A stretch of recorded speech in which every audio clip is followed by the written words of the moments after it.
Hello everyone, hope you guys are doing well. ওমা, এই দেখো আমার বাসায় একটা অক্টোপাস চলে আসছে, কিন্তু এটা তো অনেক ভালো অক্টোপাস মনে হচ্ছে।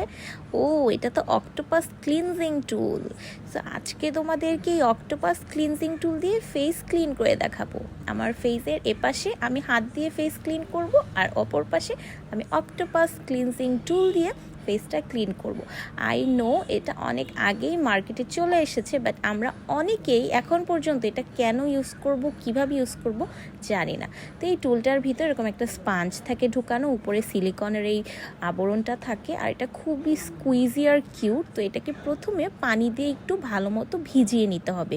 এরপর এই মাথাটাতে এখানে ভালো মতো ফেস ওয়াশ, যেটা তুমি রেগুলার ব্যবহার করো, সেইটা দিয়ে একটু স্কুইজ করে নিবা, যাতে জিনিসটা একদম ফোমি ফোমি হয়ে যায়।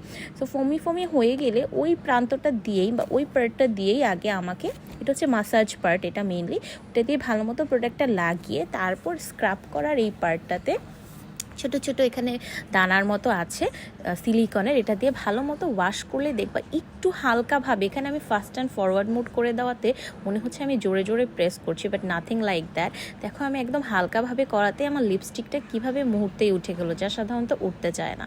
সো খুব অল্প সময়ে আমার মেকওভারটা একদম ডিপলি ক্লিন করে ফেলেছি। এবার আমি এটা দিয়ে ভালো মতো ফেসটা মুছে পানি দিয়ে একটু ওয়াশ করে নিব।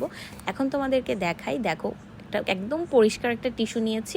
এই টিস্যু দিয়ে আমি ফেসটা রাব করব, চোখের থেকে শুরু করে সব জায়গায়। দেখো টিস্যুটা একদম ক্লিয়ার, এক ফোঁটা ফাউন্ডেশন অথবা কোনো মেকআপ লেগে নেই। এখানে কিন্তু 100% অথেন্টিক পুরা এই রেজাল্টটা দেখাচ্ছি। এখানে কোনো কাটছাট করে আমি জালিয়াতি করিনি। তোমরা এটা ট্রাই করে দেখতে পারো বাসায়। সো এখন আমি হাত দিয়ে আমার এই পার্টে করব। দেখো হাত দিয়ে কোনো কিছু তুলতে গেলে খুব ইজিলি কিন্তু উঠে না, সেটা গায়ের ময়লা হোক আর মুখের মেকআপ, এটা কিন্তু আমরা ছোট থেকেই জানি। সো হাত দিয়ে জাস্ট উপরের আবরণটার থেকে একটা যেই ডাস্ট অথবা মেকআপ বা আদার্স প্রোডাক্ট ফেসে লেগে থাকে সেটাই কিন্তু উঠে, বাট কোনো প্রোডাক্ট দিয়ে ক্লিন করলে ওটা অনেক ডিপলি ওঠে। এখন তোমরা ডিফারেন্সটা দেখো, এ পাশটা কেমন এখনও ওয়াশ করার পরে কালো কালো দেখাচ্ছে, মানে মনে হচ্ছে ফেসে এখনও আমার মেকআপ আছে, আর অপর পাশটা কিন্তু একদম ক্লিন দেখাচ্ছে। সো এখন আমি এখানেও সেম টেস্টটা করব। এই দেখো এখানেও আমি টিস্যু দিয়ে টেস্ট করতেছি, বাট দেখো ফাউন্ডেশন টিস্যুর সাথে চলে আসছে, মানে আমার ফেসে এখনও মেকআপ আছে।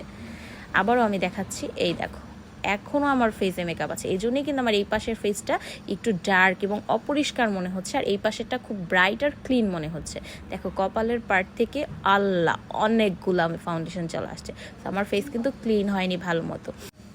এই অক্টোপাস ক্লিনজিং টুলটা আমি নিয়েছি গর্জিয়াস ইউ পেজ থেকে, আমি পেজটা মেনশন করে দিব।